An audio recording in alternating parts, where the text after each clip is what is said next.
जय श्री राम। आइए सुंदरकांड की कथा को हम आगे बढ़ाते हैं।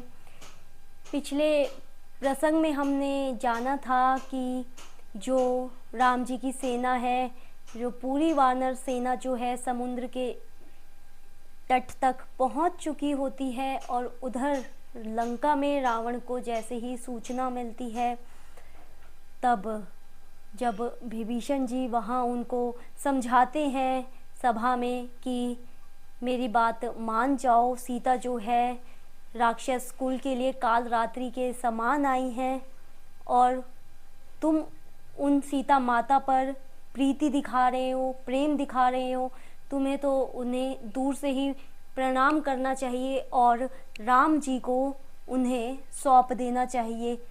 ऐसे करके विभीषण जी जो है सारी नीतियाँ बताते हैं। वेदों, पुराणों, जितने ब्राह्मणों द्वारा जो नीति बताई गई है, सारी नीतियाँ जो है विभीषण जी जो है रावण को समझाते हैं और कहते हैं कि राम जी सत्य है, संकल्प है, सर्वसमर्थ हैं, वे भगवान हैं, तुम्हारी इसी में भलाई है कि तुम उनके शरण में चले जाओ। ऐसा कहकर वो पूरी सभा को में ऐसा कहते हैं और कहकर आकाश मार्ग से अपने सचिवों के साथ चल देते हैं और कहते हैं कि अब मैं राम जी के शरण में जा रहा हूँ, भविष्य में मुझे कोई दोष मत देना, कोई मुझे खोटा मत कहना।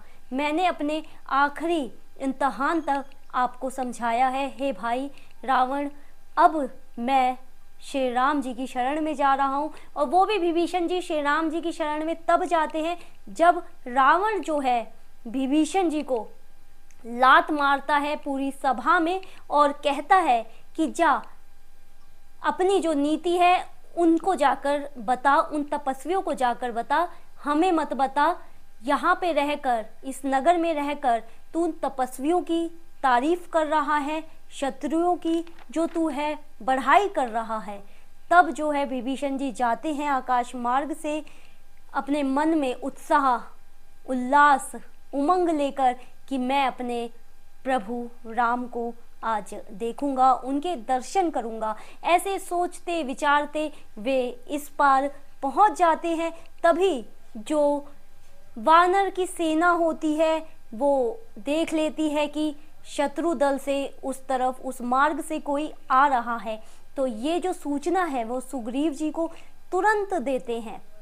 अब सुग्रीव जी जो हैं राम जी के पास जाते हैं और ये सब बातें बताते हैं कि दशानन का भाई विभीषण जो है हमारे यहाँ आ चुका है। और तब राम जी क्या कहते हैं? राम जी कहते हैं, हे सखा, सुग्रीव से कहते हैं कि अब आप बताइए हमें क्या करना चाहिए। तो इस पर सुग्रीव जी कहते हैं कि जो राक्षस कुल का जो नेचर होता है, राक्षस कुल का स्वभाव जो है कोई पता नहीं लगा सकता है। वे कब अपना रूप किस वेश में धारण कर ले और क्या कर दे कुछ नहीं कह सकते। मेरा तो यही मानना है, मेरा यही मत है। सुग्रीव जी कहते हैं मैं तो यही सोचता हूँ कि इसको है ना जो बंदी बना लेना चाहिए विभीषण को। ये जो प्रसंग है हमने पिछली कथा में सुना था। ऐसा कहकर तब जो है सुग्रीव जी जो है बोलते हैं। अब देखिए राम जी क्या बोलते हैं। जब सखा नीति तुम नी की बिचारी, राम जी कहते हैं हे सखा, तुमने तो बहुत ही नीति की बात कही है। ममपन शरणागत भयहारी, लेकिन राम जी कहते हैं ये मेरा प्रण है, मैंने शपथ ली है कि जो भी मेरी शरण में आएगा मैं उसका त्याग नहीं करूँगा। राम जी ऐसे कहकर आगे बताते हैं कि जो भी मेरी शरण में आएगा मैं उनके दुखों को, उनके भय को मैं दूर करूँगा, ये मेरा प्रण है। तो जब हनुमान जी तक ये बात पहुँचती है कि राम जी ऐसा कह रहे हैं तो हनुमान जी बेहद प्रसन्न होते हैं। सुनि प्रभु बचन हर्ष हनुमाना, सुनो प्रभु बचन। श्री राम जी के ऐसे वचन सुनकर हनुमान जी जो है बेहद खुश होते हैं। शरणागत बच्छल भगवाना, कि शरण में आए हुए जो शरणागति है, श्री राम जी जो है एक पिता के समान, जैसे पिता जो है अपने पुत्र को स्नेह देता है, उसी तरीके से श्री राम जी जो है अपने शरणागतों को स्नेह देते हैं। ये जानकर हनुमान जी जो है बेहद प्रसन्न होते हैं। अब ये जो दोहा है, इससे हमें बहुत कुछ सीखने को मिलता है। इस पे श्री राम जी क्या कहते हैं, शरणागत कहूँ जे तजहीं। शरण में आए हुए जीव मनुष्य का जो त्याग कर देता है, निज अनहित अनुमान, अपने निजी स्वार्थ के लिए कि इसमें मेरा या तो कोई लाभ है, ये लाभ नहीं है, या तो मेरा नुकसान है, ये सोचकर वो जब त्याग कर देता है। अगर शरणागति आया है और उसे लगता है कि नहीं मेरा इससे नुकसान है, तो ते नर पावर पापमय, तो वो मनुष्य पामर अर्थात पाप का भागीदारी है। तिनहि बिलोकत हान, उसे देखने मात्र से हानि हो जाएगी। तिनहि बिलोकत, बिलोकत अर्थात देखने मात्र से उस मनुष्य की हानि हो जाएगी। ये चीज़ बता रहे हैं राम जी कि शरणागति जो है, शरणागत वत्सलता। अब आगे हम बढ़ेंगे, आज के प्रसंग में हम देखेंगे प्रभु की शरणागत वत्सलता और सुग्रीव जी और राम जी के बीच में जो संवाद है वो क्या होता है। तो आइए अब कथा में हम जो है आगे बढ़ते हैं। कोटि विप्र बद लागे हूँ जाहू, आए शरण तजो नहीं ताहू। अब बोलते हैं, हे सुग्रीव, कोटि विप्र मतलब करोड़ों करोड़ों अरबों, मतलब जिसे गिना नहीं जा सकता। ब्राह्मणों की हत्या का दोष भी किसी व्यक्ति को है ना। विप्र होते हैं साधु ब्राह्मण। कोटि विप्र बद लागहूँ जाहू, आए शरण तजऊ नहीं ताहू। यदि वो भी मेरी शरण में आएंगे तो मैं उनको नहीं तजूंगा, मैं उनका त्याग नहीं करूंगा। देखिए कितनी बड़ी बात राम जी ने कहा है। सन्मुख होई जीव मुहि जबहि, जन्म कोटि अद नास ही तबहि। सन्मुख, जैसे ही कोई जीव मेरे सम्मुख आ जाता है, राम जी बोलते हैं सन्मुख होई जीव मोहि जबहि, जन्म कोटि अद नास ही तबहि। जो करोड़ों जन्मों के उसके पाप हैं, अघ मतलब जो पाप हैं वो नष्ट हो जाएंगे। नास ही तबहि, तुरंत ही करोड़ों जन्मों के जो उसके पाप भी होंगे ना वो नष्ट हो जाएंगे अगर कोई जीव मेरे सम्मुख आता है तो। पापवंत कर सहज स्वभाव। अब यहाँ पर क्या बोल रहे हैं कि जो पापी मनुष्य है, जिसके अंदर सिर्फ पाप भरा हुआ है, पाप से रहित है, उसका तो सहज स्वभाव होता है, स्वभावी है उसका पाप करना, बुरे आचरण करना। लेकिन भजनु मोर ते भाव न गाओ, और अगर वो व्यक्ति पाप रहित है, पापी है, दुविचार उसके अंदर भरा हुआ है, तो उसको मेरा भजन नहीं भाएगा। देखिए, तभी आप प्रभु की भक्ति प्राप्त कर सकते हैं। इस चौपाई से हम क्या सीख मिलती है कि आप प्रभु की भक्ति प्रभु के बिना, प्रभु की इच्छा के बिना कभी प्राप्त नहीं हो सकती है। यदि आपका मन साफ है, अगर आप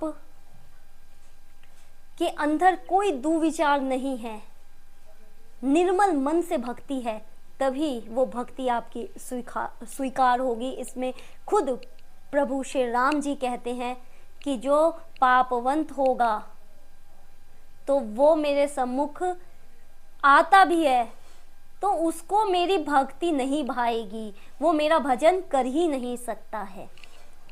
जो पे दुष्ट हृदय सोई होई। अब यहाँ पे क्या कहते हैं, सुग्रीव को क्या बोल रहे हैं, और अगर वो रावण का भाई विभीषण दुष्ट हृदय वाला होगा, जौपे हृदय, अगर उसके मन में कोई कूटनीति होगी या रावण ने उसे यहाँ भेद लेने भेजा भी होगा। मोरे सन्मुख आव की सोई, क्या वो मेरे सन्मुख आता? अगर उसके अंदर, अगर रावण ने उसे यहाँ भेद लेने भेजा होता तो वो मेरे सन्मुख आता, अगर आ गया है तो उसे आने दो, ये राम जी बोलते हैं। निर्मल मन जन सो मोहि पावा। अब ये देखिए बहुत ही प्रसिद्ध ये यहाँ पर चौपाई है, निर्मल मन जन सो मोहि पावा। ये आपने कई जगह सुनी भी होगी। निर्मल मतलब जिसका मन एकदम साफ है, वो ही व्यक्ति, वो ही मनुष्य मुझे पा सकता है। मोहि कपट छल छिद्र न भावा, जो मन में कपट लिए हुआ है, छल है, जिसके मन में छिद्र है, कलेश लेकर रहता है, वो मेरा भजन कर ही नहीं सकता, वो मुझे नहीं भा सकता। यहाँ साफ लिखा गया है रामचरितमानस में कि निर्मल मनुष्य, जिसके अंदर अच्छी सोच है, मन से साफ है, वो ही मेरा भजन कर सकता है। जिसके अंदर कपट है, छल है, कूटनीति है, वो मुझे नहीं भज सकता। यहाँ पे साफ, यहाँ हमें श्री राम जी कहते हैं। तो ये जो चौपाई है, इसे हम अपने जीवन में भी उतार सकते हैं कि हमेशा जब भी प्रभु की जो भक्ति होती है ना, वो बिना प्रभु के हम प्राप्त कर ही नहीं सकते। और ये जो आध्यात्मिक ज्ञान होता है, इसे सीखा नहीं जा सकता। ये हमारे पूर्व जन्म के जो कर्म होते हैं, वो ही हमें इस जन्म में प्राप्त होते हैं। इसलिए अगर आप भी ये सुंदरकांड पढ़ रहे हैं, ये सुंदरकांड सुन रहे हैं मेरे साथ, इसका मतलब आपके अंदर आध्यात्मिकता है और ये प्रभु की कृपा है। जो मैं सुंदरकांड की जो कथा है उसको मैं आज सुना रही हूँ, आप तक पहुँचा रही हूँ। भेद लेन पठवा दस सीसा। अब यहाँ पे देखिए आगे क्या कहते हैं। यदि वो दशानन का भाई भेद लेने आया है, अगर दशानन ने, रावण ने उसे भेद लेने के लिए भेजा है, तभौ न कछु भय हानि कपीसा, तब भी कोई भय की बात नहीं है, डर की बात नहीं है। हे कपीसा, यहाँ कपीसा बोला गया है सुग्रीव को, तब भी कोई डर की बात नहीं है अगर वो भेद लेने आया भी है तो। जगमहु सखा निशाचर जेते। अब यहाँ क्या कहते हैं, हे सखा, जगत में जितने भी राक्षस हैं, लक्ष्मणु हनऊ निमिष महु तेते। लक्ष्मण जो है उनका एक पल में, निमिष बोलने तो एक पल में विनाश कर देंगे। तो आप इसमें घबराइए मत सुग्रीव जी, अगर वो भेद लेने आया भी है तो। जो सभी ते आवा शरणाई। अब आगे क्या कहते हैं, यदि वो हमारी शरण में डर के मारे आया है, यहाँ सभीत डर के आना, अर्थात डर के आना, आवा शरणाई। शरणाई बोले तो शरण में आया है।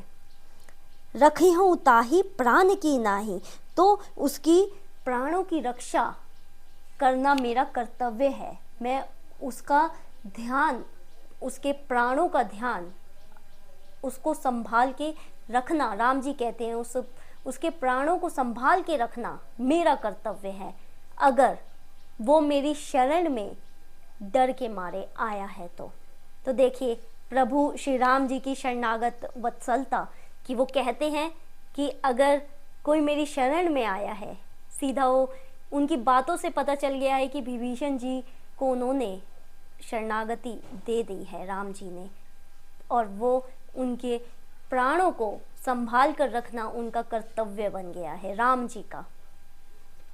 अब यहाँ पर दोहा है, उभय भांति ही आने हूँ।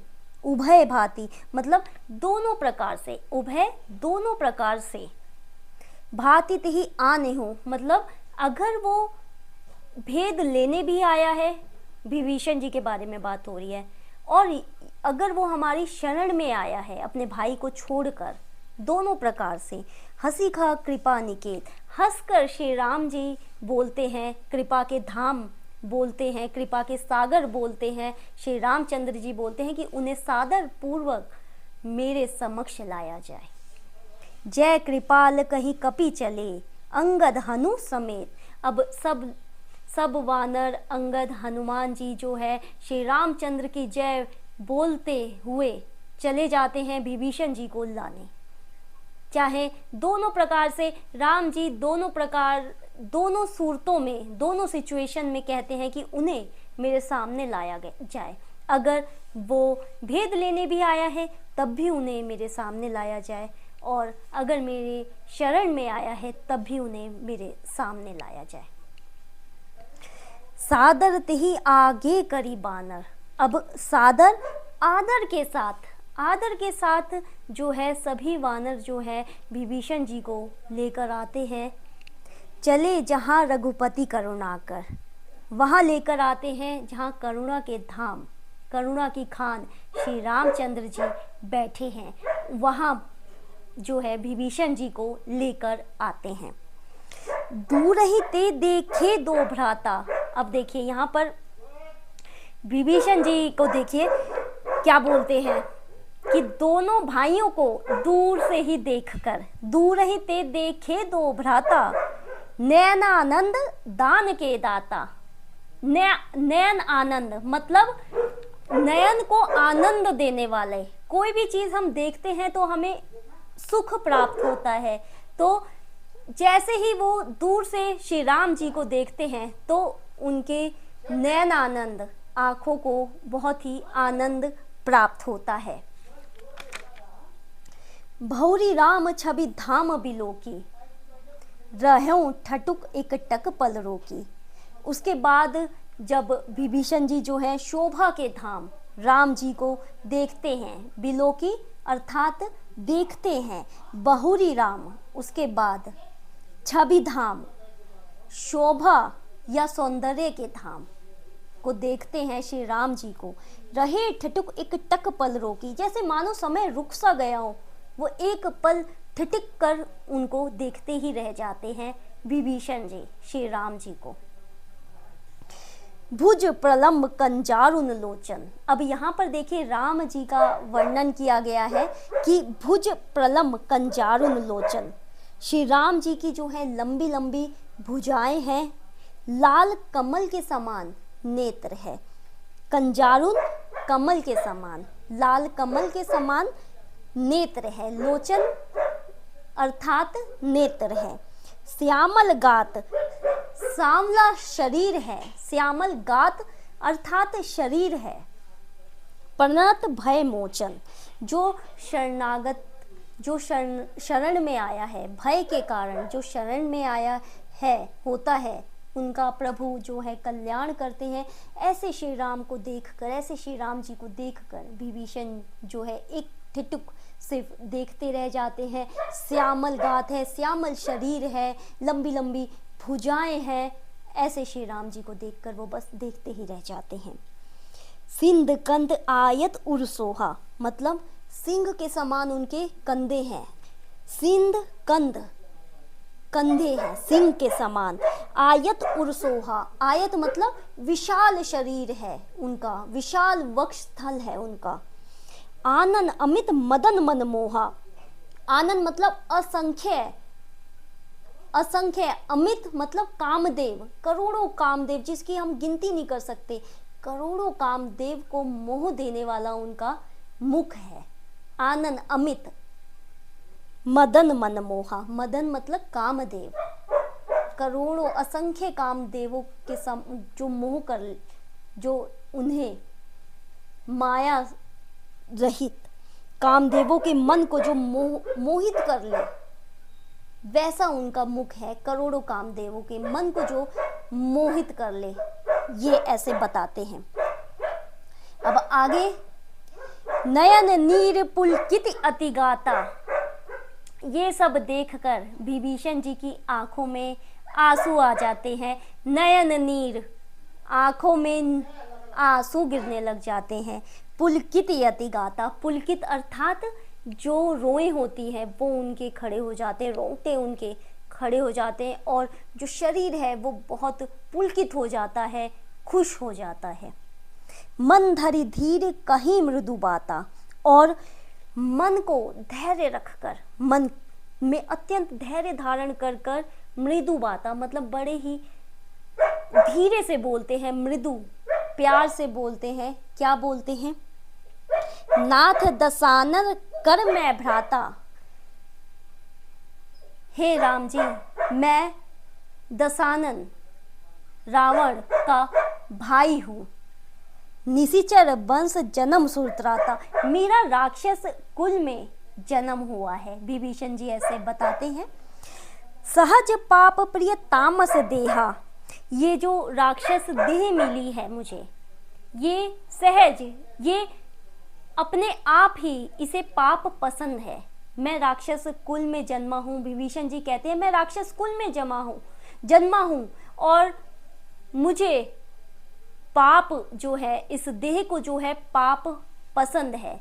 जैसे कि जथा उल्कही तम पर नेहा, जैसे कि उल्लू को, उल्कही जैसे उल्लू को अंधेरा पसंद है, उसी तरीके से मुझे मेरे इस देह को पाप पसंद है, क्योंकि मैं राक्षस कुल में हुआ हूँ। इसे यही भाता है। जैसे उल्लू को अगर कह दो कि आप उल्लू को कह दो कि रोशनी में देखना है, लेकिन नहीं, उसे अंधेरा ही अच्छा लगेगा, उल्लू को रात में ही अच्छा लगेगा। उसी तरीके से विभीषण जी कहते हैं कि ये जो मुझे शरीर मिला है, मैं राक्षस कुल में जन्मा हूँ, तो उसको सिर्फ पाप ही पसंद आता है।